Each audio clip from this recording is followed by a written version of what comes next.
pessoal, estamos iniciando aqui mais um podcast da Andrade Barbosa e Cunha, Sociedade de Advogados, o ABC Cast. E hoje, com a presença ilustre do meu professor, do meu irmão, amigo, pai do meu sócio e nosso guru, Dr. José Barbosa, o Barbosão. Barbosão, conhecido aqui em Valadares, advogado de carreira, depois professor universitário, ingressou na magistratura trabalhista e tem uma carreira aí assim retocada, algo que é de se admirar dentro da nossa cidade. Além da admiração que nós temos, hoje a gente conta com o apoio do Dr. José Barbosa, do Barbosão lá no nosso escritório, compondo conosco lá, embora já nessa fase mais pescando, né? Cuidando aí do lazer. Então, muito bem-vindo, Dr. José Barbosa, e se apresente aí para o nosso público e fale um pouco da sua trajetória. Bom dia, é com muito prazer que eu venho aqui nesse podcast para a gente conversar sobre essa carreira profissional. Não a minha, mas é uma carreira profissional do advogado em geral, portas que se abrem, oportunidades que se apresentam no dia a dia, os chamados nichos profissionais, mas não se enganem, porque na internet está cheio de nicho e não é nicho, costuma ser uma espécie de uma roubada. Você entra, gasta dinheiro com cursos que prometem muito e cumprem pouco. Na roça tem um ditado interessante. Tem um tipo de pessoa que é assim, prometedora, que fala assim: promete largo e corta estreito. Tem muitos cursos na internet que estão desse jeito. Vou te ensinar a ficar rico. Mas o camarada está com um carro BMW lá alugado. Vai aparecer. Aí para convencer. Então, tomando esses cuidados de hoje, que há um marketing jurídico, né, muito pesado em cima da profissão, e essa profissão não perdeu as origens, que é cuidar do cliente, da situação do cliente. Eu sou de um tempo em que, quando o cliente me passava a procuração, seja ele pessoa física ou jurídica, a regra era: não do Tabajara, os seus problemas acabaram, não, os seus problemas passaram a ser administrados por nós, né, nós do escritório. Senão o cliente não teria paz, né? Ficar lá na insegurança era complicado para quem dá procuração. Mas vamos conversar como é que isso aconteceu, né? Eu sou bem fora da curva, que eu já vi um pouco mais tarde, né? Mas vamos conversar. Tá, Barbosa, você formou quando? Formou onde? Quando? Eu formei em 1988. Foi de 84 a 88. Em 84 eu tinha 30 anos. Quer dizer, está fora da curva para começar uma faculdade, né? Eu trabalhei a vida inteira na área administrativa e contábil, envolvendo tributário. Na época era um pouco mais simplificado direito do trabalho, não tinha tanta discussão como tem hoje, mas eu trabalhei até os 30 anos. Até formal, trabalhei na área contábil administrativa. Né? Trabalhei em poucas empresas, as 2 ou 3 empresas, na verdade 2 empresas que eu trabalhei. Meu primeiro emprego eu tinha 17 anos, no escritório de contabilidade, fiquei lá muito tempo. E lá que eu aprendi muita coisa sobre contabilidade. Depois fui crescendo, a gente vai amadurecendo. O governador Valadares não tinha curso de contabilidade de nível superior, tinha em Caratinga, né? Tinha um curso de direito, mas na época, não sei por que eu não comecei logo, né? Tem uma trajetória entre juventude e até meu casamento, né? A trajetória diferente, porque teve uma época, nessa época eu tinha uns 20 anos, eu achei que eu levava jeito para ser frade franciscano. E fui para a Ordem Franciscana, Capuchinho, de Minas Gerais. Fiquei lá em torno de 4 anos, fiz postulado, noviciado e mais 2 anos de filosofia e teologia. E depois, com 27 anos, eu falei: vou voltar a ser pessoa comum. E vou voltar a viver daquilo que eu sabia fazer, que era trabalhar em contabilidade. Não deu certo lá, por questões outras, né? Não foi, eu acho que não seria nem vocacional propriamente dita, mas questão institucional, que algumas coisas não combinaram, a ordem não estava preparada para a proposta que eu fiz, não sei o que houve. Eu só sei que a proposta que eu fiz em 1980, 79, 80, ela veio ser adotada só a partir de 1995. Hoje é muito raro você encontrar um frade franciscano capuchinho de Minas Gerais, que além de filosofia ou teologia, não tem um outro curso superior para se doar mais à comunidade. Era a minha proposta para eles. Vamos fazer teologia, filosofia e gostaria de fazer o assistente social, psicólogo, a área de saúde, né? Vamos dizer assim, medicina mesmo, né? Mas na época não foi possível e hoje é quase que condição sine qua non. Para ser frade, você tem que saber fazer outra coisa, além de aprender a rezar, meditar, celebrar missa, etc. Né? Além de aprender isso nos cursos de filosofia e teologia. Aí você volta para Valadares. Voltei para Valadares. Continuou na contabilidade e foi fazer o curso de Direito. Aí, alguns anos depois, entrei na empresa, em 81, entrei na empresa, chegou a uma certa altura, eu falei com a minha esposa, olha, nós temos que fazer um outro curso aqui que a gente possa trabalhar por nossa conta. Eu acho que eu levo um jeito para ser advogado. Vamos fazer? Ela animou a fazer, fizemos vestibular na Fadivale, em 1984. Praticamente só existia a Fadivale aqui. Via gente de todo lado. Do ano que eu estudei, nós tínhamos 6 turmas. Era a maior turma, 320 alunos. Tinha gente da Bahia que vinha para cá estudar. E eu morava assim, a 2 quadras da escola. Então era muito CDF, via todo dia aula. Tinha a turma da segunda, quarta e sexta. Né? Eu era de segunda a sexta. Então, eu e minha esposa fizemos esse vestibular. Na época era muito concorrido, mas conseguimos passar. Foi 1.300 candidatos e 200 vagas, que era assim, que era disponibilizado. Acabamos passando até bem, classificado. Alguém me perguntou, onde você estudou? Eu falei, no Almanac Abril. O pessoal não sabe o que é isso mais não, viu, Barbosa? No Almanac Abril que eu estudei. Eu só não podia zerar matemática e física, que esse negócio aí de química, só não podia zerar isso. O resto, e eu dei muita sorte também que o tema filosófico, é um tema filosófico do Shakespeare, ser ou não ser, eis a questão. Eu tinha um ano que eu tinha saído da filosofia da Grécia, então quando eu cheguei ali, estava estudando fenomenologia, de repente aparece um Shakespeare para mim, eu falei, uai, acho que o negócio aqui deu certo para mim. Aí terminou o curso na querida Fadivale lá e começou a advogar. Eu acredito que a experiência que você já trazia, a bagagem dentro de empresas, na parte contábil, te levou para esse caminho aí, advogando para empresas aqui em Valadares, né? Da época, foi uma opção.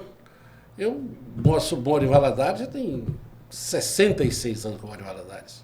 Eu sempre trabalhei em escritório de contabilidade cuidando de situação de empresa. Depois eu fui ser administrador de empresa. Era um grupo de 6 lojas na época, lojas de calçado e confecções, eram as maiores lojas da cidade. Eu era um dos administradores, eu cuidava da parte administrativa e financeira. E resolvi fazer direito. E depois que eu formei, surgiu a opção de trabalhar como advogado. E eu não vi outro lugar a não ser trabalhar para atender empresariado. É muito arriscado, porque são poucos, né? Mas eu resolvi enfrentar e acabou dando certo. Né? Eu trabalhei praticamente sozinho uns 10 anos. Né? Os meus últimos 4 anos é que eu tive um advogado, meu grande amigo, Cleis Aguiar, que muita gente conhece em Valadares. E resolvi atender empresa. O que eu atendia? Área de indenizações, que era tudo da justiça comum, indenização de responsabilidade civil. Aí, por exemplo, acidente de trabalho era tudo justiça comum. Qualquer outra, não tinha juizado especial, tinha nada disso não. Qualquer coisa era justiça comum. Então a gente sabe como é que funciona a justiça comum desde aquele tempo. E trabalhista, e tributário. Eu entendia muito bem de tributário na área federal, de tributos federais, e do Estado, ICMS, que eu lidava todo dia com ICMS, né, com o regulamento do ICMS. E aquilo muda assim, de semana em semana. Né? E quando você lê um artigo, você fala assim, efeito até tanto ou a partir de tanto. Então, eu quase que sabia aquele decreto do ICMS, não falo de cor, não, mas na parte que interessava, eu sabia bastante na época. E daí, certo, fui advogado para a empresa e depois eu tive que dar uma guinada na minha vida, né? Eu tinha uns 38 anos, eu falei, eu tenho que pensar no futuro. Na OAB não tinha caixa de assistência. A previdência privada era só de banco. Eu pensava, falei, o que eu vou fazer quando eu tiver aí uns 60 anos, 65, para não ter que estar matando um leão por dia? O que eu vou fazer? Aí eu comecei a pensar na hipótese de um concurso. Eu escolhi só 2 lugares, juiz federal ou juiz do trabalho, que ambos são federais. Me preparei para os 2, fui trabalhando ao longo do tempo. E eu ia fazer em 95, aí um amigo meu falou, a juíza falou, não faz não, Barbosa. Nós estamos ganhando muito pouco, não faz não. Espera uns 10 anos. Eu não esperei 10 anos, esperei mais uns 8. Aí em 2003 que eu fiz concurso e passei lá em São Paulo. Mas a minha advocacia aqui sempre foi uma advocacia muito bem trabalhada, porque era caso a caso, não tinha esse negócio de massa não, sabe? Demanda de massa não existia na época, isso é coisa de internet, né? O marketing, né? O marketing é uma coisa perigosa, tem um filósofo que fala isso aí, está vivo, né? O Philip Pondé, que ele fala assim, marketing é um jeito legal de falar mentira.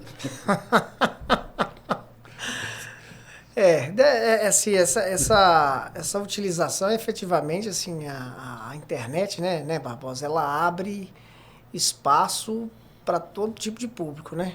Tanto para aquele que é correto, aquele que busca fazer as coisas sérias, e eu acredito que nós, lá no escritório, você faz parte dessa realidade, nós temos toda uma preocupação, até pela cultura que você traz aí e apresenta ao nosso telespectador, uma cultura de preocupação efetiva com o cliente, de entregar resultado, de ter a responsabilidade de acompanhamento do processo. É claro que nós somos seres humanos e pode acontecer erro ou falha, mas assim, nós temos uma preocupação muito grande com isso. Quando a internet abre isso para os famosos charlatões, né, que vêm, ofertam o mundo inteiro e não conseguem entregar absolutamente nada. Mas a própria história que você nos conta e traz para a gente aqui, que ainda assim se formou lá na Fadivale, volta lá como professor também, além de estar se preparando para concurso, advogando e para um portfólio considerável de empresas aqui da nossa cidade, empresas que hoje ainda estão no mercado e outras que já não estão mais, e também como professor, né? Era uma vida, além de pai. O Arthur, nós ainda vamos um dia conseguir trazer, o Arthur, nosso sócio ali, o Barbosa, e ele tem a versão aí, a exposição, a câmera, mas um dia nós vamos conseguir trazer ele aqui para bater um papo. Essa mudança no mundo jurídico, esse dinamismo da comunicação, das informações que nós tínhamos lá com o Almanac Abril, com a Barça, quem tinha mais dinheiro comprava a Barça, né?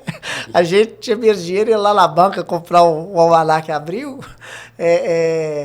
Ela se amplia demais, então ela traz também os seus riscos, não é isso?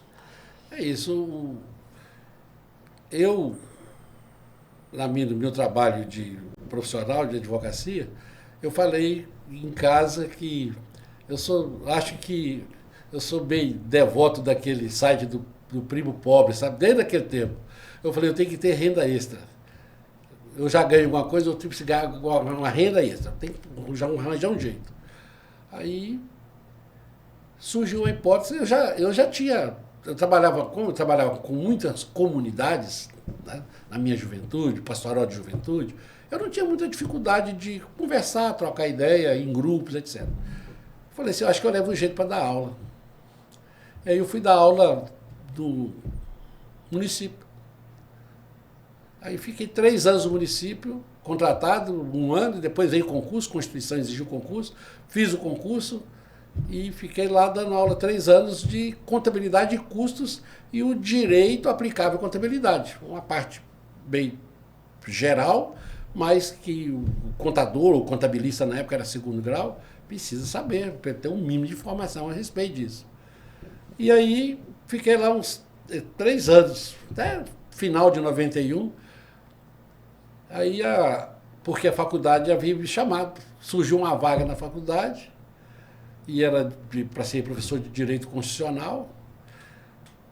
E eu sempre estudei Constitucional, porque quando eu formei era uma Constituição.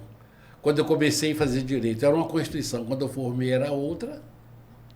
Aí eu tinha que estudar muito mais, né? Depois que eu formei a nova Constituição. Coincidentemente, eu recebi uma mala direta de um curso de pós-graduação na área de direito público. E focando exatamente o novo direito administrativo, o novo direito constitucional, com a nova Constituição. Eu falei assim, é longe, mas eu tenho que fazer. Eu viajava quase 400 quilômetros e ficava lá sexta, sábado e domingo até meio-dia. E coincidentemente, encontrei até um professor, uma pessoa que já tinha sido meu professor lá. E foi muito bom. Então foi 1 ano e meio esse. Foram 500 e tantas horas, porque exigiu mais, né? Constituição nova, teve reflexo de processo civil, processo penal. Então, aí eu fiquei em tese habilitado também a lecionar na faculdade. E quando eu fui para a faculdade, eu já tinha feito esse curso. Aí surgiu, olha, tem a vaga aqui para direito constitucional. Eu não tinha muita dificuldade, porque eu sempre fui da teoria de que a gente tem que estudar o que é mais difícil. O que é mais fácil, você tem que saber. Senão fica difícil, né? Se você não sabe o fácil, com certeza, como é que você vai fazer para ser advogado, né? Então eu só estudava as coisas difíceis, e difícil mesmo é Sistema Tributário Nacional, Constituição Federal. É complicado estudar aquilo ali. Né? E tem uma frase interessante que fala assim, o direito constitucional é difícil porque, na maioria dos dispositivos, a linguagem é coloquial. Então, quanto mais coloquial, mais complexo é para você encontrar o sentido e o alcance de uma palavra ou de uma expressão em direito constitucional. Está aí agora, né, um tanto de crime, porque estão falando que é crime que está esquisito, né? Mas não vou entrar nesse debate não, porque tá complicado, não fica chato, né? Desinformação é crime, tá bom. Não é mais calúnia, né? Difamação, que é a consequência, né? Mas é a própria desinformação em si ser crime e não está no Código Penal, né? É esquisito isso aí, né? É isso aí. Aí nem vale a pena conversar sobre isso, que é muito chato esse assunto, né? Eu converso fora de câmera. Assim, num grupo de amigos, a gente conversa. Mas aí eu fiquei na Fadivale 20 anos. Quando eu passei no concurso, em 2003, eu fui lá e falei, não, o seu contrato vai ficar suspenso. Você vai voltar para quê? E, de fato, eu fiquei em São Paulo 3 anos, que eu fui juiz de trabalho lá. Naquela época, os concursos eram por tribunal, não é hoje, nacional, né? Eles conseguiram fazer e fizeram muita melhoria nos concursos e na vida de quem entra na magistratura federal, seja trabalhista ou justiça comum federal. Assim, muita medida administrativa facilitou a vida do juiz. Porque antes você fazia um concurso, ia para o Acre, você voltar para a região sudeste, meu filho, quem sabe o dia que aposentasse, né? Mas com a reforma que houve do Poder Judiciário, no final de dezembro de 2004, aquela emenda 45, dessa emenda surgiram várias outras medidas administrativas, porque com a criação do CNJ, as medidas foram aparecendo, né? Tanto na esfera do Ministério Público Federal, quanto na magistratura estadual, federal, surgiram um outro jeito de fazer e foram adequando. Hoje o concurso é nacional. Olha uma coisa que era local, que hoje é nacional, concurso para cartório. Né? Que é um concurso muito desejado. Né? De fato, é muito promissor. Claro que se você for para um lugar com um cartório que a cidade tem 2.000 habitantes, fica complicado. Né? A região toda tem 2.000 habitantes, fica complicado. Não sei se dá para pagar nem a água e a luz que gasta lá, mas... E muito bem esse servidor, né? Com certeza. Bom, assim, dentro da experiência que foi adquirida ao longo do tempo, nós temos um profissional que, na verdade, a gente é uma enciclopédia ambulante. O Barbosão, qualquer assunto que a gente sentar para discutir e papear, a gente consegue dinamizar muito isso. E eu acho que essa experiência religiosa dentro da igreja, essa experiência como docente, a atuação como advogado, principalmente dentro da nossa região, Governador Valadares, e também a magistratura do trabalho, formou aí esse belo profissional que hoje está mais cuidando aí dos filhos e dos netos, né? Tem essa oportunidade. Eu peço muito a Deus que uma das oportunidades que eu gostaria de conhecer os meus netos, né? E você já foi agraciado com essa dádiva, 2 netos maravilhosos e uma família maravilhosa também. Então eu queria muito, Barbosa, agradecer a sua presença. Nós vamos marcar outros bate-papos, e aí o ideal é até a gente trazer alguns temas, porque hoje, para o nosso público, era conhecer um pouco dessa figura de Governador Valadares, que é extremamente conhecida, que onde a gente vai, nunca ouvi ninguém falar mal do Dr. Zé Barbosa, independentemente da relação que eu tenho com ele, porque é uma pessoa extremamente querida, dócil, gosta de uma boa prosa, gosta de conversar e tem conteúdo para conversar. Às vezes a gente conversa sem conteúdo, é esse conteúdo. Então eu queria que você saudasse aí os nossos espectadores, falasse um pouco aí dessa relação hoje familiar, para a gente poder caminhar para o nosso fechamento.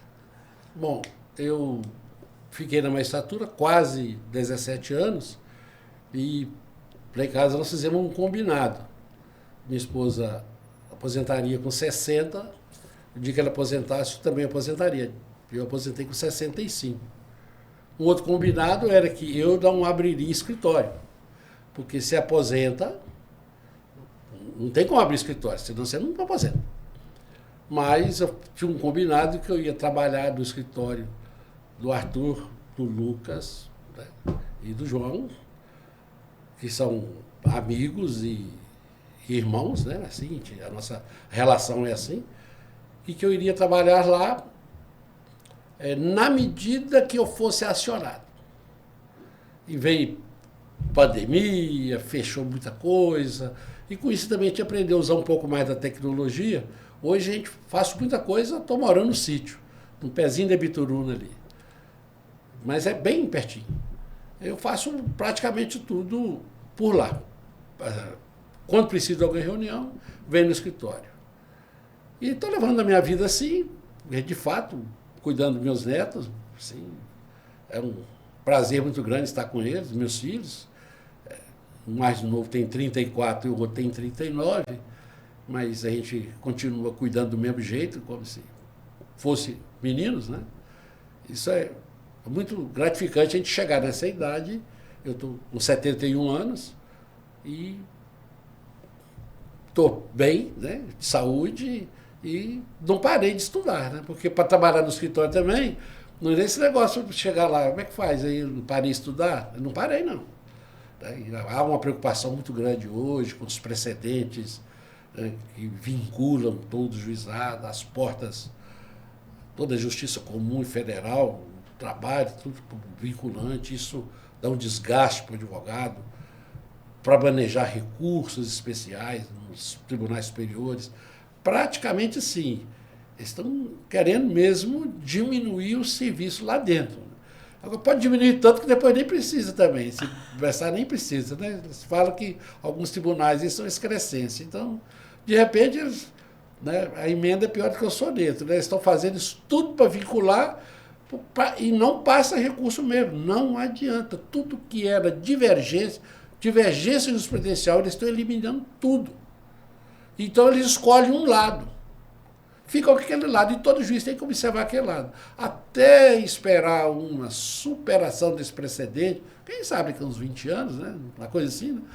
Mas eu só quero dizer assim que eu continuo trabalhando, estou muito feliz no escritório, ali é a minha casa, gosto muito de ir lá, e é com muito prazer que eu estou aqui e falo, a atividade profissional do direito, seja como advogado, como um consultor, como um Ministério Público, né, um operador de direito, de modo geral, é muito gratificante.